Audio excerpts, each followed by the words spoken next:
Welcome again students. आप सभी का बायजूम ऑनलाइन लर्निंग प्लेटफॉर्म पे डॉक्टर पूनम के साथ वेलकम है। क्लास +2 का आज हम एक नया टॉपिक स्टार्ट कर रहे हैं and this topic is human reproduction. Human reproduction में हम इस वीडियो के अंदर पढ़ने वाले हैं the various steps involved in the reproduction and basically all the types of the life stages.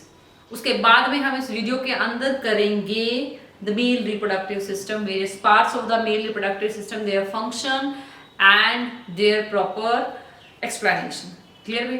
तो इस वीडियो के अंदर हम स्टार्ट करते हैं ह्यूमन रिप्रोडक्शन का ओरिजिन एंड ह्यूमन रिप्रोडक्शन का जो बेसिक इन्वॉल्वमेंट है इन द लाइफ। क्लियर भाई? सो अगर हम बात करें ह्यूमन रिप्रोडक्शन की, so you already know that human reproduction में जो ह्यूमन है they are showing sexual dimorphism. Sexual dimorphism. Di means two, morphism मतलब morphological structure. Yeah, इसका मतलब in the human being, biological point of view say there are the difference in the male and the female structure. So it means the male and female gonads are different. So इसीलिए कहते हैं कि human जो है वो क्या है, sexually dimorphic है, means the male and the female are different with their morphological structure. और अगर इसका रीजन देखें, what is the reason behind that the sexual reproduction in the human, and this is the various types of the hormones. Yes, बहुत सारे hormones responsible हैं sexual dimorphism के लिए। And real में हार्मोन का अगर हम बताएं फंडाइस में, तो there are the two hormones basically, that is the estrogen and testosterone.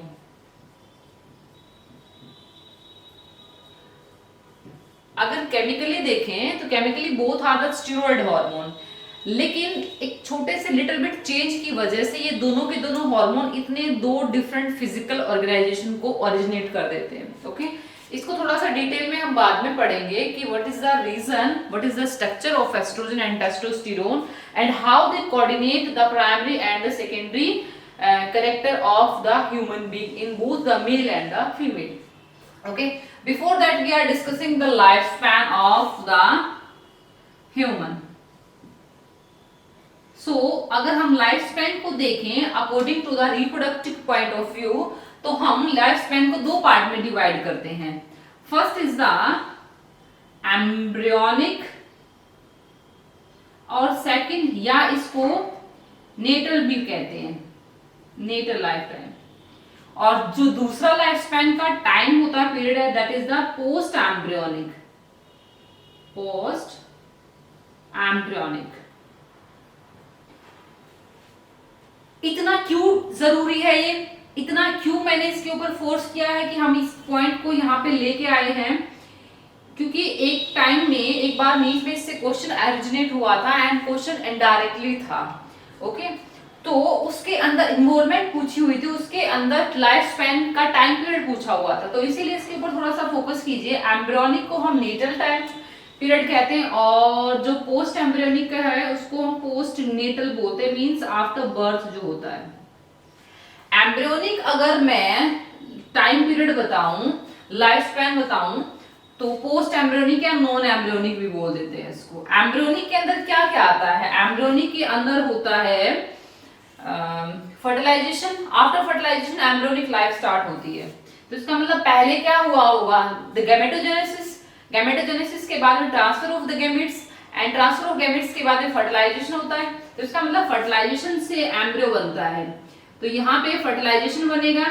इसमें सिर्फ आपको स्टेप्स दिए हुए थे उस क्वेश्चन के अंदर, उस स्टेप्स में से पूछा गया था, which of the following is not the part of the embryonic and the non embryonic life span. Clear? तो मोस्टली जो स्टूडेंट्स हैं इंसेमिनेशन वगैरह है इसके अंदर टिक कर देते हैं, but these are the not part of this time period. Okay, तो एम्ब्रियोनिक के अंदर फर्टिलाइजेशन आ जाता है, उसके बाद में इम्प्लांटेशन आ जाता है, एंड इम्प्लांटेशन के बाद में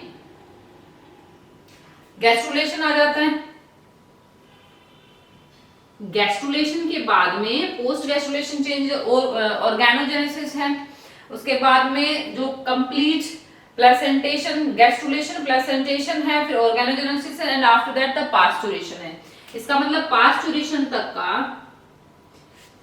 पास्चुरेशन is the simple method to give birth baby. Okay, post embryonic के अंदर क्या आ जाता है? पोस्ट एम्ब्रियोनिक के अंदर लाइफ की स्टेजेस आ जाती है, लाइक द इसके अंदर आपकी आती है जो आपकी ग्रोथ फेज है, उसके बाद में ग्रोथ फेज के बाद में आपकी जस्ट लाइक रिप्रोडक्टिव फेज है, उसके बाद में अडल्ट फेज है, सेनेसेंट फेज है, and all that, these all the life part of these are included in the post embryonic life span. Clear? Okay, इस टोटल की टोटल लाइफ स्पैन को अगर हम रिप्रोडक्टिव लाइफ स्पैन से जोड़े तो इसमें बहुत सारे स्टेप्स जुड़ जाते हैं, जैसे कि इवेंट्स आते हैं। एक बार ये भी क्वेश्चन पूछा गया था, इसको थोड़ा सा ध्यान से समझना कि what are the various events of the life span in reproduction. Reproduction के अंदर कौन कौन से स्टेप्स हैं, उन स्टेप्स को अरेंज करना आता है। क्लियर? तो इसमें फर्स्ट होता है गैमेटोजेनेसिस। गैमेटोजेनेसिस का मतलब प्रोडक्शन ऑफ गैमेट्स। तो प्रोडक्शन ऑफ गैमेट्स में मेल के अंदर इसको बोलते हैं हम स्पर्मेटोजेनेसिस, स्पर्मेटोजेनेसिस, एंड फीमेल के केस में इसको बोला जाता है oogenesis, oogenesis। Clear? After gametogenesis, and these are obviously due to presence of steroid hormones, that is the estrogen and progesterone for the oogenesis and testosterone obviously for the spermatogenesis. उसके बाद में insemination means transfer of the gametes, okay, and after transfer of gametes there is the fertilization in the fallopian tube, and fertilization के बाद में वहां पे होता है cleavage. Why we are not saying that it is the multiplication? Because there is a difference between the cleavage and multiplication. किसी को अगर थोड़ा सा आइडिया है मुझे कमेंट सेक्शन में जरूर बताना बेटा, what is the real difference between, हम क्लीवेज को माइटोटिक डिवीजन क्यों नहीं कहते, हम क्लीवेज को सिंपल डिवीजन क्यों नहीं कहते, ऐसा क्या डिफरेंस है उसके अंदर? ओके, सो मैं थोड़ा सा आपको बता देती हूँ। there is a difference in the ratio of size and the number of the cells as well as the nuclei। तो इस पर थोड़ा सा रिसर्च करना, फिर हम इसको कभी डिस्कस करेंगे। क्लियर भाई? तो क्लीवेज के अंदर जो आपका एग है, जब वो फर्टिलाइज हो चुका है, जब जो जाइगोट बन चुका है, उसका साइज इंक्रीज नहीं होगा, it remain same, but there is a increase in the number of nuclei within that by using the yolk sac. Okay, जब तक उसका इम्प्लांटेशन नहीं हुआ है तब तक वो क्लीवेज के अंदर रहता है, क्योंकि वो अपना ही फूड को यूज करके मल्टीप्लाई करता रहता है ना। Okay, and after that there is implantation. Cleavage के बाद में इम्प्लांटेशन होती है कहां पर आके? यूट्रस के अंदर, एंडोमेट्रियम के अंदर। इम्प्लांटेशन के बाद में क्या होगा? गैस्ट्रुलेशन होती है। Okay, there is the formation of gastral layer, ectoderm, mesoderm and endoderm. These ectoderm, mesoderm, endoderm give rise to the various types of the organs, all the organs of the body. Okay, so for that अगर हम तीनों layer की बोले तो we are the triploblastic because we having the three germ layer, ectoderm, mesoderm and endoderm। और उसके बाद में क्या होता है? इसके बाद में there is organogenesis, organogenesis के बाद में पास्चुरेशन है। क्लियर भाई? और अगर हम यहाँ पे गैमेटोजेनेसिस में कहें तो spermatogenesis and oogenesis, these are originated within the primary sexual organ of the male and female। and primary sexual organ की अगर हम बात करें तो मेल के अंदर क्या हो जाते हैं? these are the testes, and female के अंदर ओवरीज होते हैं। इसके अलावा सेकेंडरी सेक्सुअल ऑर्गन जो होते हैं, सेकेंडरी सेक्सुअल ऑर्गन जो है वो हेल्प करते हैं। जब हम इनके ऑर्गन्स करेंगे तब हम इसमें डिस्कस करेंगे। क्लियर भाई? ओके ओके, अब हम डिस्कस करते हैं यहाँ पे मेल रिप्रोडक्टिव सिस्टम को। So what is the male reproductive system, what are the various parts of the male reproductive system, and what is the main reason behind the development of the male reproductive system. Clear? अगर हम male reproductive system की बात करें तो during the embryogenesis जो male reproductive system है वो 7th month में डेवलप होना स्टार्ट हो जाता है, because the growing embryo, the growing boy that is grown in the womb, it develop the testosterone level, इतना टेस्टोस्टेरोन डेवलप कर लेता है that is responsible for the differentiation of the testis as well as the complete reproductive system from the primordial cells, या हम जिनको germ cells भी बोलते हैं। जो स्टार्टिंग की जर्म सेल्स होती हैं उनसे टेस्टोस्टेरोन की वजह से, टेस्टोस्टेरोन का हार्मोन का लेवल इतना बढ़ जाता है जिसकी वजह से डिफरेंशिएशन स्टार्ट हो जाता है। First point. सेकंड क्या होता है, on the Y chromosome, on the Y chromosome, obviously you know that is the male reproductive system का origination जो है, it is reason behind the Y chromosome, और जो Y chromosome है उसके ऊपर there is a TDF, testis determining factor, it is testis determining factor. This is a protein, and this protein is formed from the a gene, and that gene is SRY gene. This SRY gene is located on SRY locus on Y chromosome. क्योंकि SRY locus है, जगह है Y chromosome पे, और उस पे एक gene है जिसको हम बोलते हैं SRY जीन। जब इस जीन के अंदर ट्रांसक्रिप्शन होता है तो mRNA बनेगा, एंड आफ्टर प्रोसेसिंग ये mRNA जो है ये एक तरह की प्रोटीन बनाता है, and this protein is known as TDF, testis determining factor, and due to presence of this factor there is the differentiation of this testis and complete, जैसे ही टेस्टिस बनती है after that the complete mail reproductive system जो है वो धीरे धीरे originate होना start हो जाता है। Okay, so there are the two reason behind the differentiation of the male reproductive system from primordial cell is first the testosterone level, and the second is the TDF factor from the SRY gene, and that gene is located on the SRY locus on Y chromosome. So Y chromosome जो बहुत छोटा सा chromosome है उसके ऊपर एक ऐसी ही छोटी सी जगह होती है, वहीं पे ही एक ऐसा प्रोटीन बन जाता है, कंपोनेंट बन जाता है, जिसकी वजह से जो टेस्टिस हैं they are become differentiated. Clear भाई? ओके, अब हम आते हैं इसके स्ट्रक्चर के ऊपर, मेल रिप्रोडक्टिव सिस्टम की स्ट्रक्चर पे।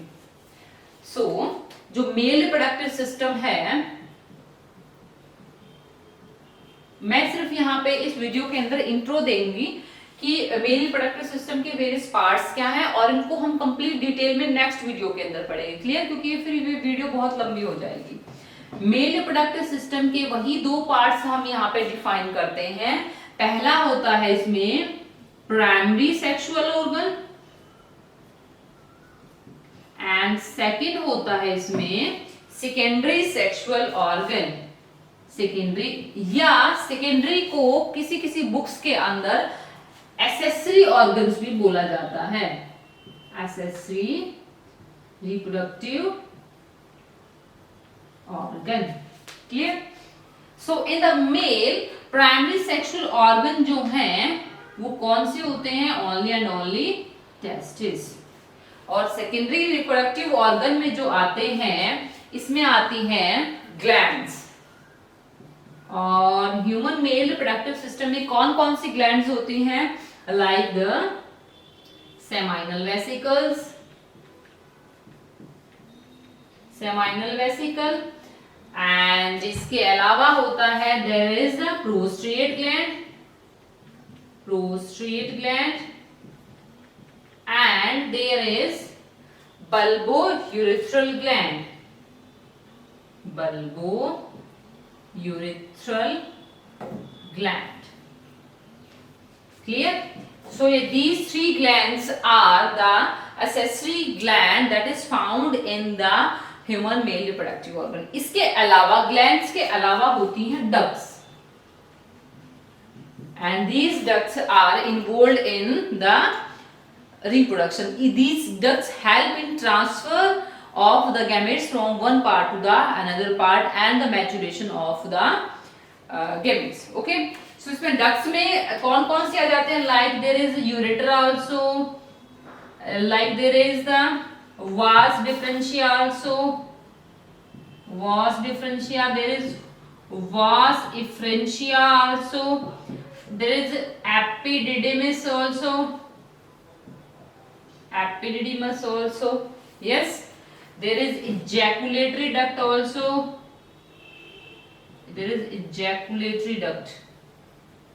so all these ducts are helpful in the production, in the transfer as well as in the reproduction in the male reproductive system. Clear? अब हम मेल रिप्रोडक्टिव सिस्टम की parts करते हैं। जो ये diagram दिख रहा है, इस डायग्राम में हम पार्ट्स सिर्फ आपको डिनोट करने हैं कि ये पार्ट्स जो है ये प्रेजेंट होते हैं। मैंने डायग्राम जो बनाए हैं वो दोनों व्यू से बनाए हैं, लेटरल व्यू भी बनाया है इसका और फ्रंट व्यू भी बनाया है। ओके, सो आपको दोनों क्लियर हो जाएगा इसमें कि which one is the paired, which one is the single and what is the location. Clear? Okay, so ये वाला जो डायग्राम लिटरली जो दिखाया गया है, अगर हम इसकी डिमार्केशन करें तो इसमें ये जो दिखा रखा है, ये आपको दिखा रखा है urinary bladder. This is urinary bladder, और यूरिनरी ब्लैडर के अंदर कलेक्ट होता है यूरिन, और किसके थ्रू? यूरेटर के थ्रू। ठीक है, this one is a seminal vesicle gland, seminal vesicle, and the duct of seminal vesicle is ejaculatory duct. इसको हम आगे भी डिटेल में करेंगे। ejaculatory duct, clear? This is prostrate gland. अब ये जो सेमाइनल वेसिकल है ये पेयर्ड होती हैं, दो होती हैं, लेकिन इस लेटरल व्यू में हम एक ही दिखा पाते हैं, दोनों नहीं दिखती, इसलिए मैंने इसको डायग्राम को दूसरे वे में भी ड्रॉ किया है। Clear? Okay, this is scrotum, pouch like structure which contain the testes. These are the testes. It is epididymis,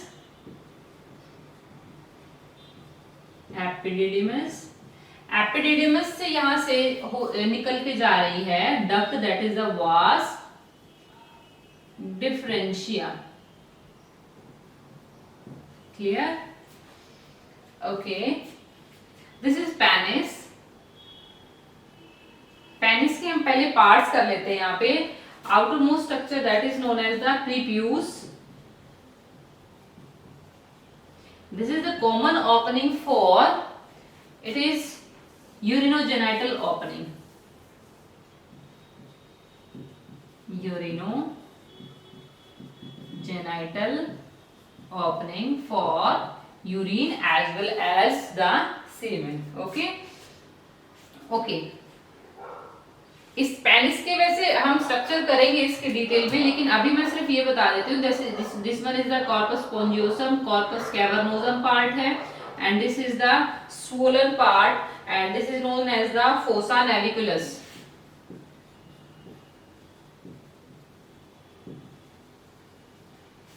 this one is corpus. ये शायद यहाँ क्लियर नहीं होगा, लेकिन हम एक और वीडियो बनाएंगे उसमें हो जाएगा। Corpus spongiosum, this is corpus cavernosum, and this is the common duct which contain the urine as well as the semen. ठीक है? Okay, and there is attachment, and this attachment is known as the gubernaculum, and which it is gubernaculum,